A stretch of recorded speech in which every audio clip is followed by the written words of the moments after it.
वंदे मातरम, आप देख रहे हैं पश्चिमांचल लाइव और मैं हूं आपके साथ आयुषी गुप्ता। चलिए खबरों की शुरुआत करते हैं। सीडब्ल्यूजी में भारत को दूसरा मेडल मिला है। आपको बता दें कि वेट लिफ्टिंग में दूसरा पदक जीता है गुरु राजा ने जीता कांस्य पदक। 61 किलो कैटेगरी में पदक जीता है, तो वेट लिफ्टिंग में दूसरा पदक जीता है, ये बड़ी अपडेट। गुरु राजा ने कांस्य पदक जीता है। कॉमनवेल्थ गेम्स में भारत को 2 मेडल मिले हैं। 61 किलो कैटेगरी में पदक जीता है, तो कॉमनवेल्थ गेम्स में भारत को दूसरा मेडल मिला है। ये बड़ी अपडेट आपको दे रहा है। वेट लिफ्टिंग में दूसरा पदक जीता है गुरु राजा ने, कांस्य पदक जीता है। तो 61 किलो कैटेगरी में ये पदक जीता है। कॉमनवेल्थ गेम्स की शुरुआत, आपको बता दें, भारत को दूसरा मेडल मिला है। यूपी के स्वास्थ्य विभाग में गलत तरीके से किए गए तबादलों को सीएम योगी ने गंभीरता से लिया है। डॉक्टरों के तबादले रोकने को लेकर सीएम योगी ने बड़ा फैसला लिया है। शनिवार को सीएम योगी आदित्यनाथ गलत तरीके से किए गए 48 डॉक्टरों के तबादले को रद्द कर दिया। आपको बता दें कि लेवल 1 के 313 डॉक्टरों के तबादले गलत तरीके से कर दिए गए थे। उनका नाम गलत सूची में डाल दिया गया था, जिसके बाद 48 डॉक्टरों का तबादला रद्द कर दिया गया। आधिकारिक सूत्रों के अनुसार अभी और डॉक्टरों के तबादलों को रद्द किया जा सकता है। स्वास्थ्य विभाग में हुए तबादलों की लिस्ट पर सीएम योगी का मंथन जारी है। यूपी के चिकित्सा एवं स्वास्थ्य विभाग में डॉक्टरों के हुए तबादलों में गड़बड़ी पर डिप्टी सीएम ब्रजेश पाठक ने नाराजगी जताई थी। बिना जानकारी के उनके ही विभाग में किए गए तबादलों की शिकायत डिप्टी सीएम ने सीएम योगी आदित्यनाथ से की थी।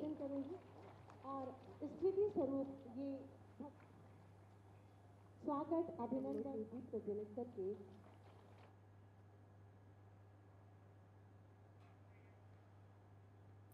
सांप्रदायिक सौहार्द बिगाड़ने की कोशिश करने वाले प्रधान के पिता और उसके 3 साथियों को पुलिस ने गिरफ्तार कर लिया है। इनके पास से अवैध तमंचा व चाकू बरामद किया गया है। प्रधान समेत 3 आरोपी अभी भी फरार हैं। पुलिस इनकी तलाश कर रही है। संभल के थाना नखासा क्षेत्र में 26 जुलाई को शिवरात्रि के अवसर पर ग्राम पीपली पशु का मांस मिलने की सूचना से पुलिस महकमे में हड़कंप मच गया था। पुलिस ने इस मामले में मुकदमा दर्ज कर तफ्तीश शुरू की। पूरे मामले का खुलासा करते हुए पुलिस अधीक्षक चक्रेश मिश्रा ने बताया कि उक्त घटना का मास्टरमाइंड ग्राम पीपली रहमापुर का ग्राम प्रधान मोहम्मद अली और उसका पिता पूर्व प्रधान भूरा निकला। एसीपी ने बताया कि आरोपी भूरा ने अपने साथियों के साथ मिलकर योजनाबद्ध तरीके से गौकसी कर माहौल को बिगाड़ने की साजिश रची थी।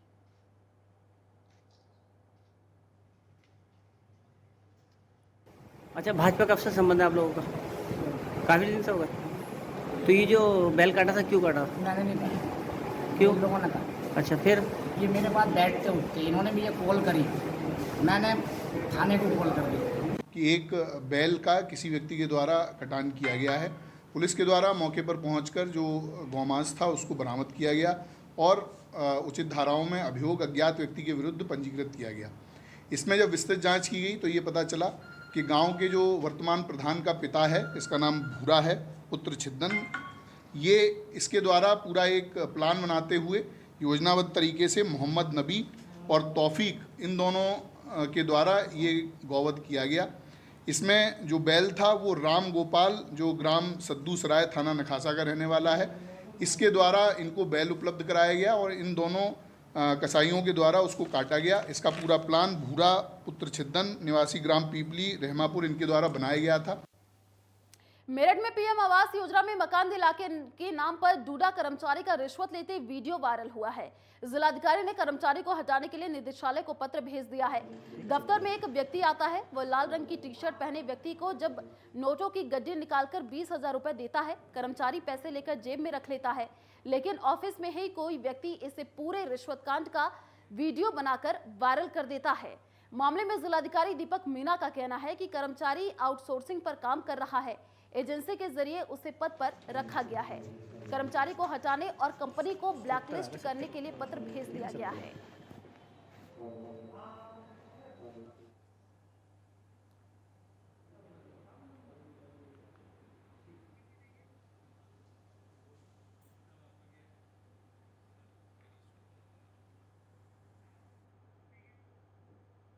मथुरा में एसएसपी ऑफिस के सामने एक महिला ने खुद को आग लगाने की कोशिश की। वह परिवार में विवाद के बाद पति के खिलाफ कार्रवाई न होने से नाराज थी। जिला पुलिस में उस समय हड़कंप मच गया जब बलदेव क्षेत्र की रहने वाली महिला एसएसपी ऑफिस के सामने ही खुद को आग लगाने की कोशिश की। मथुरा एसएसपी ने तत्काल मुकदमा दर्ज कराकर पीड़ित को गिरफ्तार कराया।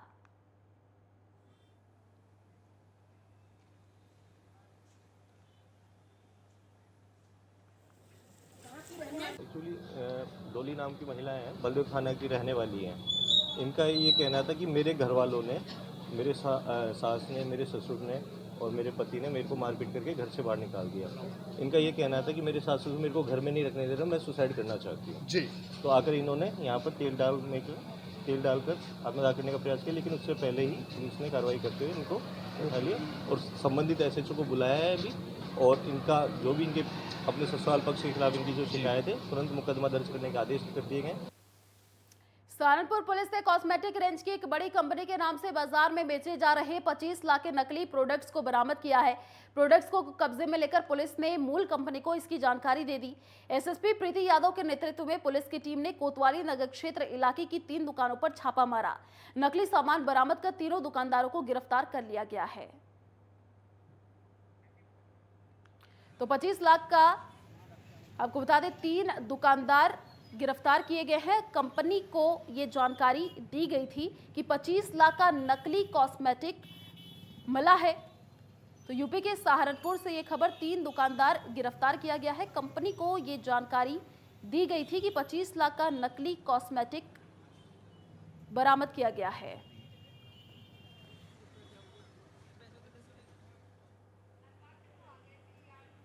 तो 25 लाख का नकली कॉस्मेटिक बरामद किया गया। यूपी के सहारनपुर से ये खबर। हमें हिंदुस्तान यूनिलीवर लिमिटेड की तरफ से सूचना दी गई थी कि यहाँ पे जो सराय मार्केट है, यहाँ पे कुछ दुकानदारों के द्वारा डुप्लीकेट मटेरियल जो है, जो मेकअप का सामान है, वो बेचा जा रहा है। उसी के संबंधित 3 दुकानों पर यहाँ पे रेड की गई थी और वहाँ से हमें डुप्लीकेट मटेरियल मिला है, जिसकी अप्रोक्सीमेट जो अमाउंट है, वो जो वैल्यू मिल रही है, वो 20 से 25 लाख के करीब है। गोल्डी मसाले लगातार छात्र छात्राओं की प्रतिभा को निखारने और कई सामाजिक कार्यों में सक्रियता से अक्सर कार्य करता रहता है। जहां गोल्डी मसाले कंपनी ने बीते रविवार को गोल्डी प्रतिभा परिचय मंच के तले गोल्डी मेहंदी क्वीन प्रतियोगिता का आयोजन किया। आयोजन जुहारी देवी गर्ल्स इंटर कॉलेज में किया गया था। इस प्रतियोगिता में 4 कॉलेजों की करीब 700 छात्राओं ने हिस्सा लिया था। छात्राओं ने सुंदर सुंदर अद्भुत डिजाइनर मेहंदी अपने हाथों में रचाई। छात्राओं ने अपनी प्रतिभा दिखाकर अलग अलग थीम पर, जैसे सावन की घटा का मनोरम नृत्य, शंकर पार्वती का दृश्य, तो कहीं किसी ने श्री कृष्ण की बाल लीलाओं को हाथों पर रचा दिया, जो सभी के आकर्षण का केंद्र बना रहा। वहीं शनिवार को शहर के लिटिल शेफ होटल में गोल्डी मेहंदी क्वीन 2022 का चयन हुआ, जहां गोल्डी मेहंदी क्वीन का खिताब छात्रा वंशिका मिश्रा ने जीता। तो वहीं सेकंड रनर अप पर श्रद्धा कश्यप और तान्या महरोत्रा रही। इस बीच गोल्डी मेहंदी क्वीन 2022 बनी वंशिका को चांदी का ताज पहनाकर सम्मानित किया गया। कंपनी के निदेशक सोम गोयरका ने बताया कि गोल्डी मसाले लगातार छात्र छात्राओं की प्रतिभा को निखारने को लेकर हर ओर से आर्थिक सामाजिक तरह से उनके साथ खड़ा रहता है। ये 22वां मौका था जब हमारी कंपनी ये कार्यक्रम आयोजित की।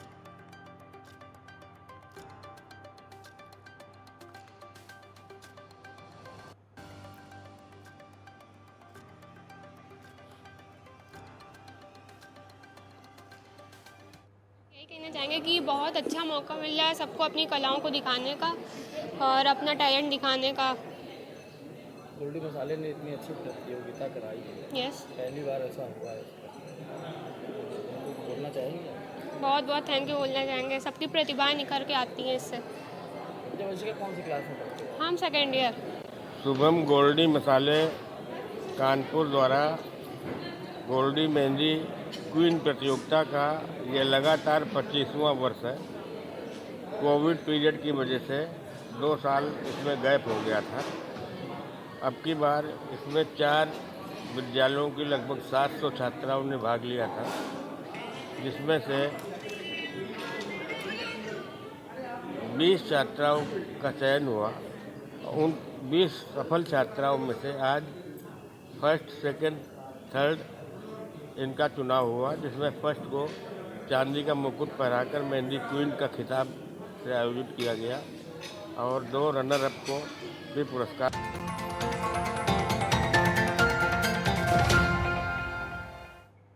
ब्रेक के बाद आपका रेलवे मुरादाबाद एसीपी अपर्णा गुप्ता ने जीआरपी थाने का निरीक्षण किया। उन्होंने अभिलेख, रख रखाव, सफाई व्यवस्था, बंदीगृह, महिला हेल्प डेस्क और शस्त्रागार आदि का निरीक्षण किया। जीआरपी थाने में कमियां न मिलने पर एसीपी ने संतुष्टि जताई। एसीपी ने सीओ धर्मेंद्र कुमार यादव और उनकी पूरी टीम की हौसला अफजाई की।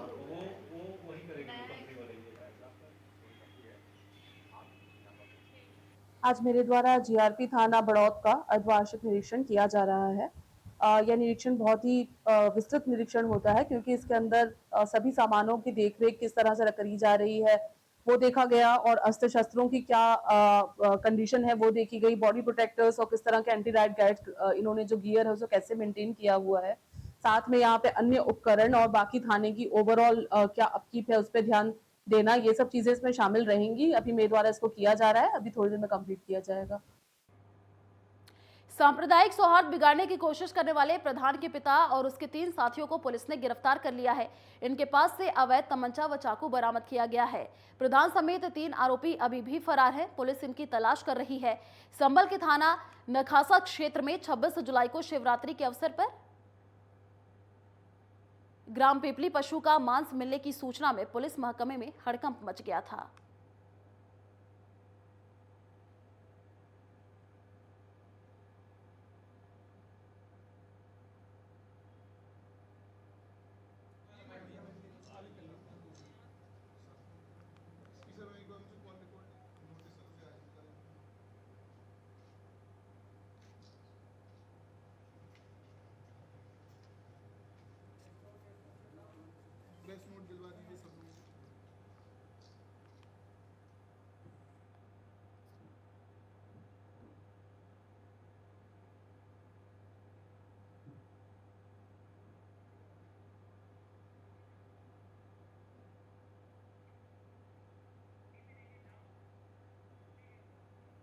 बुलंदशहर खुर्जा विकास प्राधिकरण ने 28 बीघा क्षेत्रफल में बसाई जा रही 3 अवैध कॉलोनियों पर बुलडोजर चलाकर ध्वस्त कर दिया। साथ ही एक व्यावसायिक भवन को भी सील किया गया है। यह कार्रवाई सिकंदराबाद खुर्जा रोड पर बसाई जा रही कॉलोनियों पर किया गया है। प्राधिकरण ने क्षेत्र में यह कॉलोनियां बनाने का काम बिना मानचित्र ही कराया जा रहा था।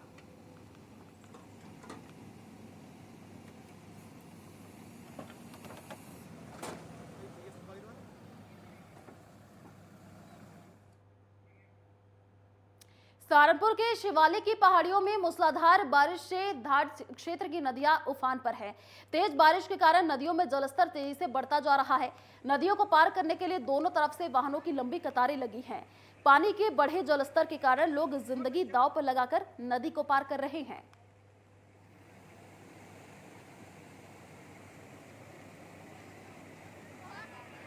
तूफान पर घाट क्षेत्र की नदियां यूपी के सहारनपुर से ये खबर आप देख सकते हैं तस्वीरों के माध्यम से कि जलस्तर लगातार बढ़ता हुआ नजर आ रहा है। जान पर खेलकर लोग रास्ता पार कर रहे हैं।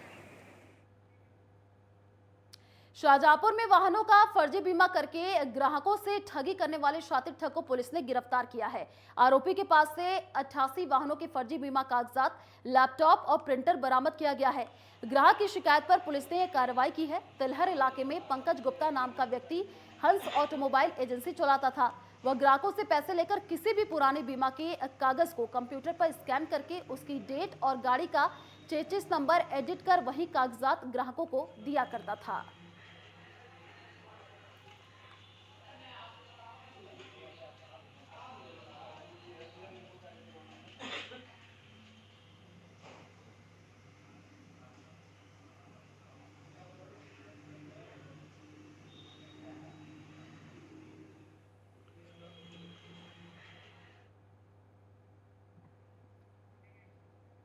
सीएम योगी ने बिजली महोत्सव और ऊर्जा महोत्सव के अवसर पर पारेषण और वितरण केंद्रों का लोकार्पण और शिलान्यास किया। इस मौके पर यूपी के ऊर्जा मंत्री ने कहा कि पहले प्रदेश में बिजली की कमी बनी रहती थी और अब हम बिजली निर्यात करते हैं। देखिए रिपोर्ट। आजादी के इस अमृत काल में भारत ने अगले 25 वर्षों के विजन पर काम करना शुरू कर दिया। ऊर्जा महोत्सव कार्यक्रम में आज यहाँ पर ऊर्जा विभाग के द्वारा 2719 करोड़ की परियोजनाओं का लोकार्पण और शिलान्यास का कार्यक्रम अभी यहाँ पर संपन्न हुआ है। यूपी में पिछले 6 दिनों से ऊर्जा महोत्सव मनाया जा रहा है और शनिवार को इस महोत्सव के समापन का दिन रहा। इस मौके पर प्रदेश सरकार की तरफ से कार्यक्रम का आयोजन किया गया। बिजली महोत्सव में प्रदेश के मुखिया योगी आदित्यनाथ भी शामिल हुए। इस मौके पर मुख्यमंत्री योगी ने लोक भवन में आयोजित कार्यक्रम में 2723.20 करोड़ रुपए की लागत से 17 पारेषण और वितरण उपकेंद्रों का लोकार्पण और शिलान्यास किया। इस दौरान सीएम योगी ने कहा कि उज्जवल भारत के उज्जवल भविष्य को ध्यान में रखते हुए बिजली महोत्सव व ऊर्जा दिवस मनाया जा रहा है। राज्य में जिन जनप्रतिनिधियों के प्रस्ताव पर परियोजना पूरी हुई है उन्हें बधाई। जिन परियोजनाओं का शिलान्यास हुआ है उनका समय पर कार्य पूर्ण होगा। सीएम ने आगे कहा कि 1.21 लाख गांव में आजादी के बाद भी बिजली नहीं पहुंच पाई थी। हमने हर घर बिजली के लक्ष्य को पूरा किया है। अब प्रदेश का हर जिला और गांव वीआईपी होगा। भाइयों बहनों, पिछले 5 वर्ष के दौरान आदरणीय प्रधानमंत्री जी के मार्गदर्शन में उत्तर प्रदेश ने ऊर्जा क्षेत्र में एक लंबी छलांग लगाई है। 1,21,000 से अधिक गांव और मजरे ऐसे थे उत्तर प्रदेश में जहां आजादी के बाद भी कभी विद्युत पहुंच नहीं पाई थी।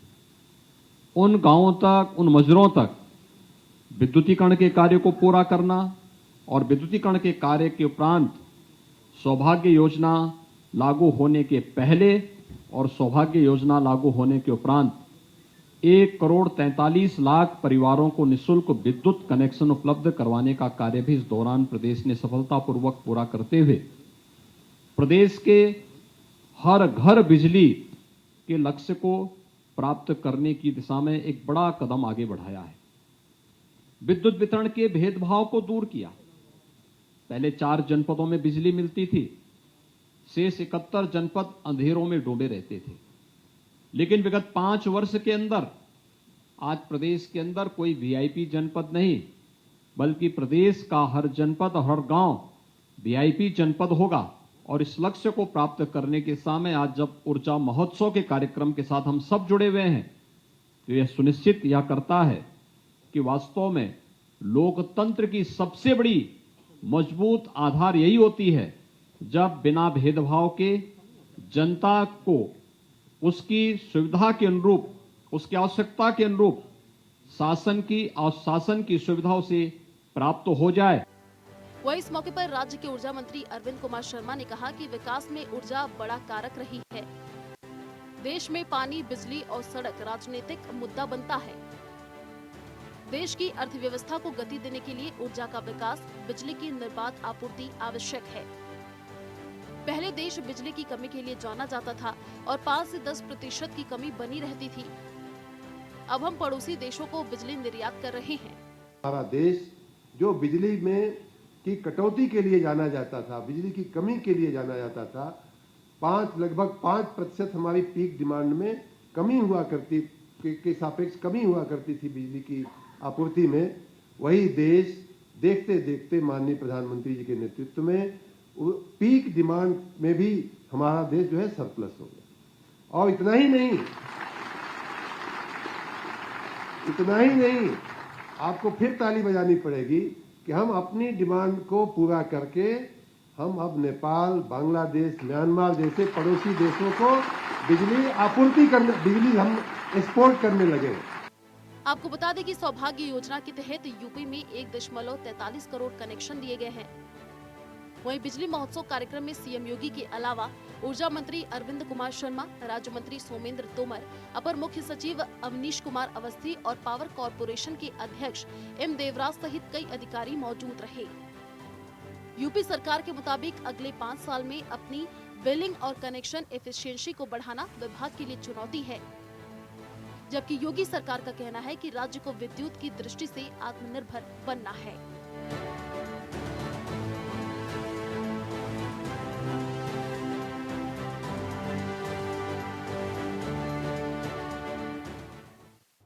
चलिए फिलहाल इस बुलेटिन में इतना ही। देश और दुनिया की तमाम बड़ी खबरों को देखने के लिए आप देखते रहिए नेटवर्क 10। जय हिंद।